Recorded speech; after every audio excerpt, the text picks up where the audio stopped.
মানুহ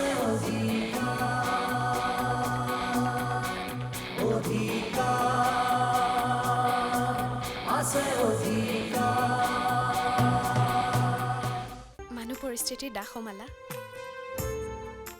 পৰিস্থিতিয়ে কেতিয়াবা কাৰোবাক বেছি গহীন কৰি পেলায় আৰু কেতিয়াবা কাৰোবাক বেছি চঞ্চল হলেও বয়সৰ চঞ্চলতাখিনি তই বেছি কণ্ট্ৰল কৰ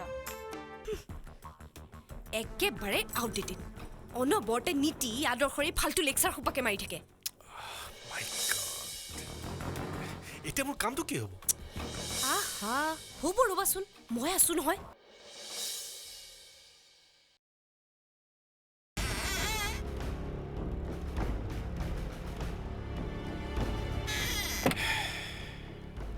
তই বুঢ়া কথাটো সুধিছিল নে কোৱাত কৈছো বুঢ়া মান্তি হৈছে এই মানুহটো কি যে অবুজ নহয় ধৰিবই নোৱাৰো পাই একেবাৰে আউটডেটেড অনবৰতে নীতি আদৰ্শৰে ফাল্টু লেকচাৰ সোপাকে মাৰি থাকে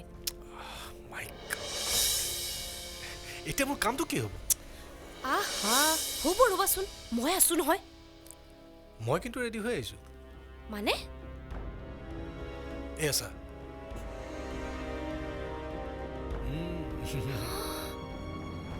ইমানবোৰ টকা কাৰ টকা এইবোৰ আহা হাঁহি আছা কিয় এইবোৰ কাৰ টকা কোৱা না ধৰিলা তোৰে মোৰ সঁচানে আৰে য়েছ টিপটপটো তেতে দিয়া আকৌ না না না না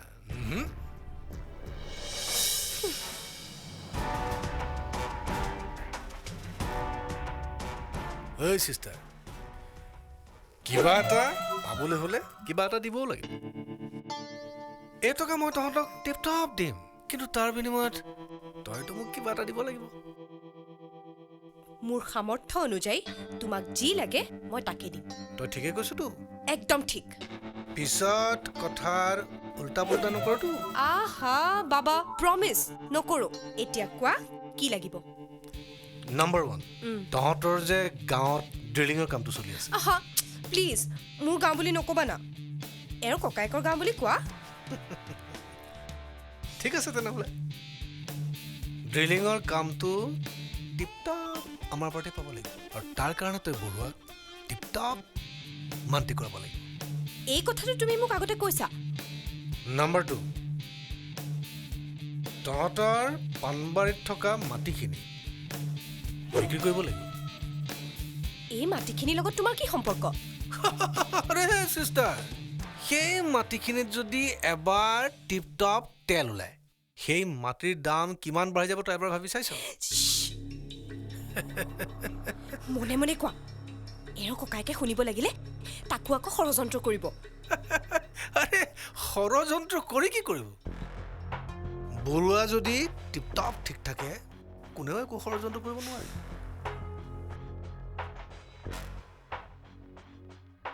এই চিষ্টাৰ তই কি চিন্তা কৰিছ এওঁক লৈয়ে মোৰ সমস্যা একেবাৰে প্ৰেক্টিকেল নহয় জানানে এওঁ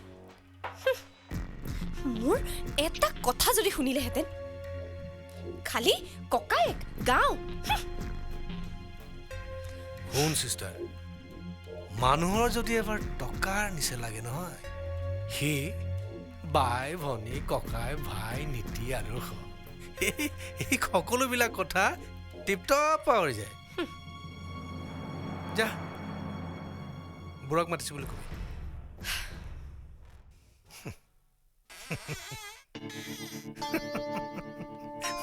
মানে মানে মানে মানে মানে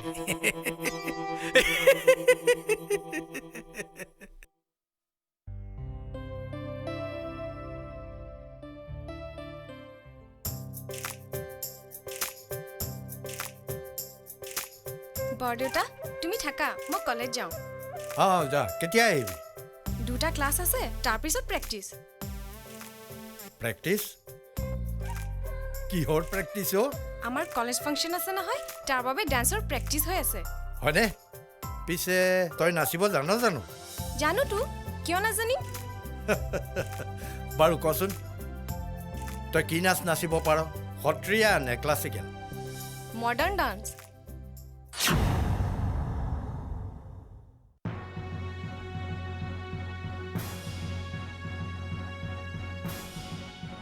কি হ'ল বৰদেউতা? হা নাই একো নাই তই যা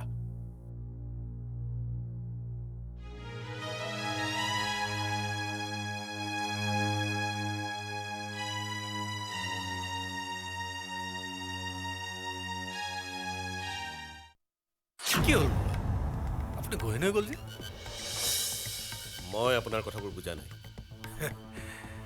একেবাৰে সহজ কথা আপোনালোকৰ যে পাণবাৰীত ড্ৰিলিঙৰ কামটো চলি আছে তাৰ এলটমেণ্টটোতো আপুনিয়ে কৰিব গতিকে চাব যাতে কামটো টিপটপ আমিহে পাই যাওঁ চাওক কামটো আমাৰ কোম্পানীৰ কাম মই অকলে যাকে মন যায় কামটোতো দি দিব নোৱাৰোঁ বাকীবিলাকক আমি মেনেজ কৰি ল'ম মাত্ৰ আপোনাৰ এচুৰেঞ্চটো পালে আৰু নাই মই এতিয়া আপোনাক একো এচুৰেঞ্চ দিব নোৱাৰোঁ আপোনালোকে ফৰ্মেলি টেণ্ডাৰ দিয়ক যদি সকলো দিশ আপোনালোকৰ ঠিকে থাকে তেতিয়াহ'লে কণ্ট্ৰেক্টটো আপোনালোকেই পাব জানেতো বৰুৱা ফৰ্মেলিটিজখিনি অবজাৰ্ভ কৰিবলৈ গ'লে কিমান টকা খৰচ হয় গতিকে আপোনাৰ পৰা কামটো পোৱাৰ আশা থাকিলে নাই মই এতিয়া আপোনাক একো আশা দিব নোৱাৰোঁ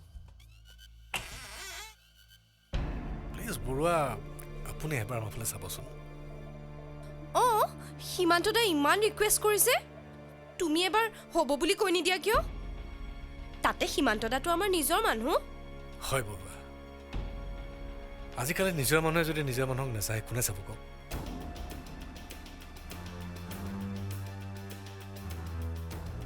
আপুনি কথাটো বুজা নাই কিয় আপুনি আমাক চাওক আমি আপোনাক চাম মানে আপোনাৰ কাৰণে কিবা এটা লৈ আহিছোঁ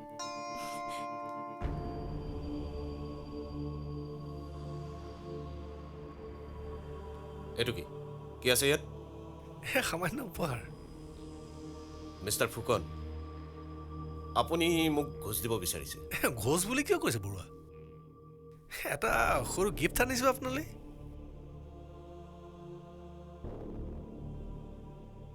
নীতি নিয়মমতে বিচাৰিলে কামটো আপুনিয়ে পাব তাকে নকৰি এইবিলাক টকা দি আপুনি মোক অপমান কৰিছে কিয় অপমান অপমান ঠিকা পাবৰ বাবে আপুনি মোক টকা দি আপুনি মোৰ বিবেকক হত্যা কৰিব বিচাৰিছে সেইবোৰ তুমি কি আবুল তাবুল বকি আছা সীমান্ত দাই কিবা এটা আনিছে তুমি থৈ নিদিয়া কিয় তুমি মনে মনে থাকা নাথাকো মনে মনে তুমি যদি সাহস নকৰা ল'বলৈ তেতিয়াহ'লে ময়ে ল'ম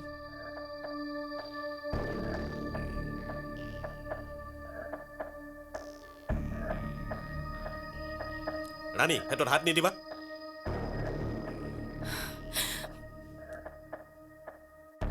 কামটোতো তুমি কাৰোবাক দিবাই তাতকে তুমি সীমান্ত দাকে নিদিয়া কিয়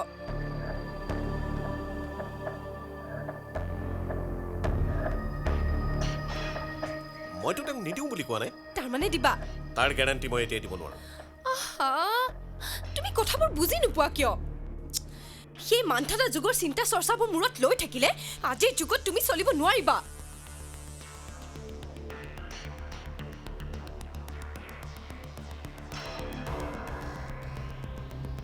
আৰু সীমান্ত দাইটো একো অন্যায় অনুৰোধ কৰা নাই সেই বুলি মই মোৰ বিবেকক হত্যা কৰিব লাগে বাদ দিয়া তোমাৰ বিবেক মই যেতিয়া কিবা এটা বিচাৰো তেতিয়া তোমাৰ বিবেকৰ দংশন নহয় কিন্তু তোৰ অফিচৰ কথাবিলাক ঘৰৰ মজিয়ালৈ আনি এই ঠিকাদাৰজনে গৰু ছাগলীৰ দৰে কিনা বেচা কৰিবলৈ বিচৰাত আৰু তোৰ ঘৈণীয়েৰে দালালি কৰিবলৈ বিচৰাতহে মই ইয়াৰ মাজত সোমাব লগা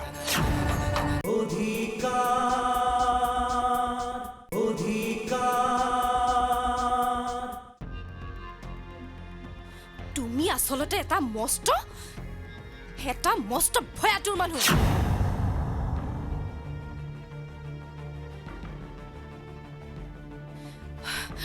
তুমি এই পোষ্টত থকাৰ যোগ্যই নহয় মিছা কথা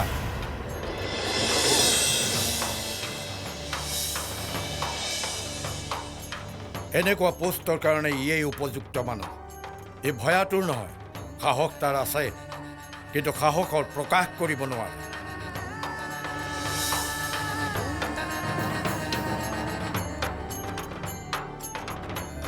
সাহস নথকা হ'লে খমখমীয়া নোটৰ চিকমিকনিত তাৰ চকু জাপ খাই আহিলেহেঁতেন আৰু সাহস প্ৰকাশ কৰিব পৰা হ'লে এই মানুহজনক কেতিয়াবাই ঘৰৰ পৰা বাহিৰ কৰি দিলেহেঁতেন। ককাইদেউ তুমি ইয়ালৈ কিয় আহিলা? কিয় নাহিম? মোৰ শহুৰৰ ভাইটোক যদি কোনোবাই ঠেলি হেঁচুকি খালত পেলাবলৈ চক্ৰান্ত কৰে তেনেহ'লে তাৰ উদ্ধাৰৰ কাৰণে মই আহিবই লাগিব। আপুনি কি ক'ব বিচাৰিছে? আপোনাৰ চক্ৰান্ত যে ইয়াত নীতিকে তাকে কৈছোঁ। What do you mean? ইংৰাজী নক'বহে। আপোনাৰ নিচিনা ইমান জঘন্য কাম কৰা ঠিকাদাৰ এজনৰ ইংৰাজী কৈ ভদ্ৰলোক বোলাবলৈ গ'লে নোহোৱাই।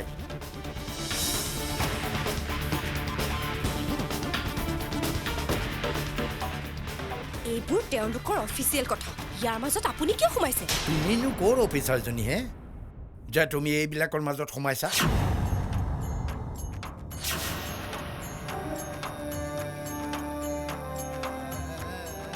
ককাইদেউ তুমি অলপ মনে মনে থাকাচোন।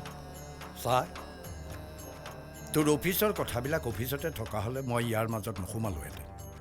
কিন্তু তোৰ অফিচৰ কথাবিলাক ঘৰৰ মজিয়ালৈ আনি এই ঠিকাদাৰজনে গৰু ছাগলীৰ দৰে কিনা বেচা কৰিবলৈ বিচৰাত আৰু তোৰ ঘৈণীয়েৰে দালালি কৰিবলৈ বিচৰাতহে মই ইয়াৰ মাজত সোমাব লগা। ককাইদেউ কি হ'ল? মই মাজত সোমোৱাৰ কাৰণে বেয়া পাইছোঁ, কিন্তু ইমান সময় তোক কিনিবলৈ অহা মানুহজনক তই উলিয়াই দিব পৰা নাই। হ'ব হ'ব তুমি যোৱাচোন। এখেত আমাৰ নিজৰ মানুহ, তোমাৰ বোৱাৰীৰ। জেঠাইকৰ পুতেক ককাই, সেইকাৰণে তোক স্খলিত কৰিবলৈ বিচাৰিলেও তই একো নকবিনে? এখেতৰ ক'লা টকাৰে ভনীয়েকৰ ঘৰখন দামী দামী আচবাবেৰে সজাব খুজি তোৰ আদৰ্শক হত্যা কৰিলেও তই একো নকবিনে? তোৰ চাকৰিটোক লৈ দালালি কৰিলেও তই একো নকবিনে? আপুনি কিন্তু বহুত বেছি কথা কৈ আছে দেই। আপোনাৰ ভাগ্য ভাল যে মই এতিয়াও মুখেৰেই কৈ আছোঁ। মানে সৌখন দুৱাৰ খোলা আছে, ওলাই যাওঁ। এই চিষ্টাৰ, এই মানুহজনক কিন্তু মনে মনে থাকিব কওঁ। আপোনাক মই ওলাই যাবলৈ কৈছোঁ।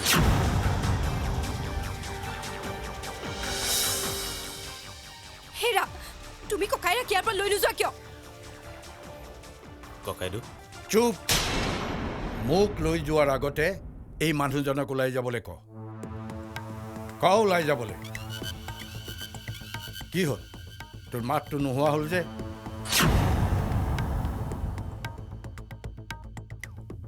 ফুকন আপুনি এতিয়া ইয়াৰ পৰা যাওক।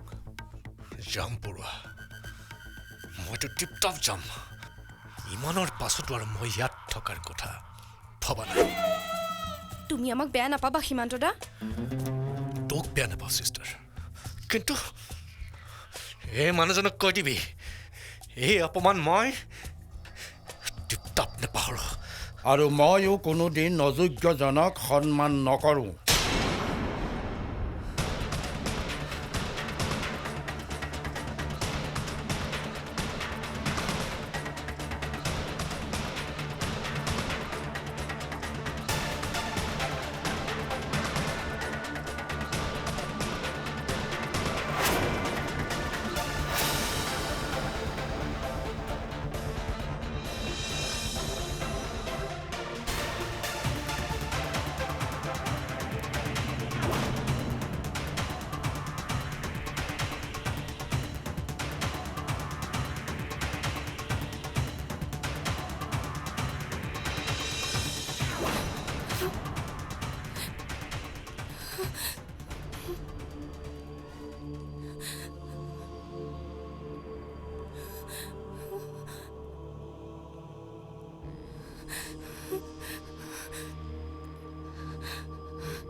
মই আৰু এনেকৈ নোৱাৰো। মোৰ সহ্যৰ বান্ধ ছিঙি গৈছে। তুমি কিবা এটা কৰা। মই আৰু এনেকৈ চলিব নোৱাৰো।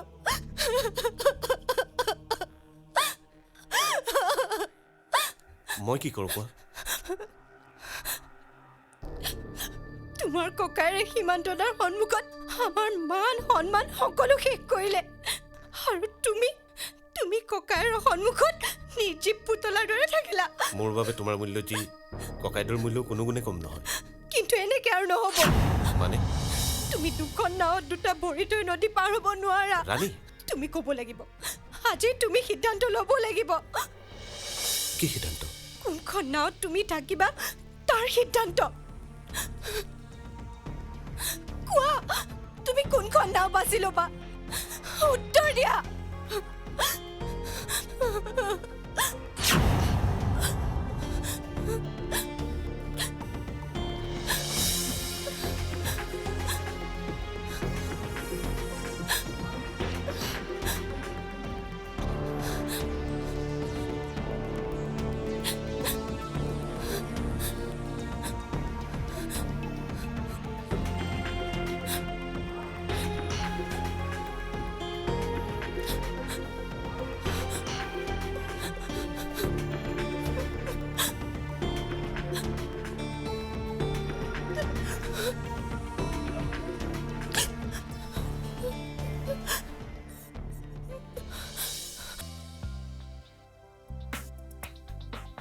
জয়া যাওঁ যোৱা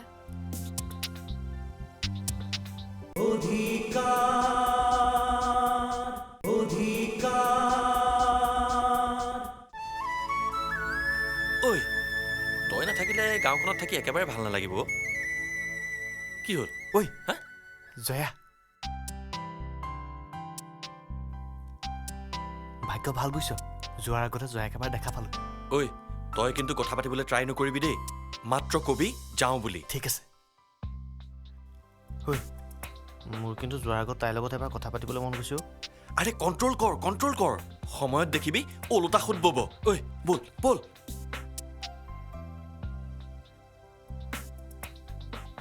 জয়া যাওঁ যোৱা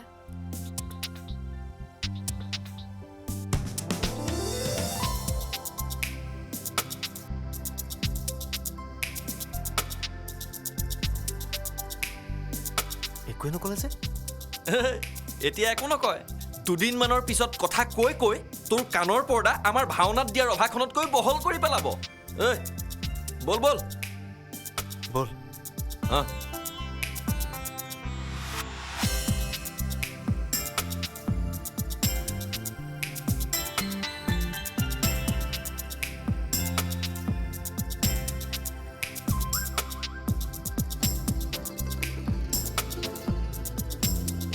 ঐ ৰূপম আহ আকৌ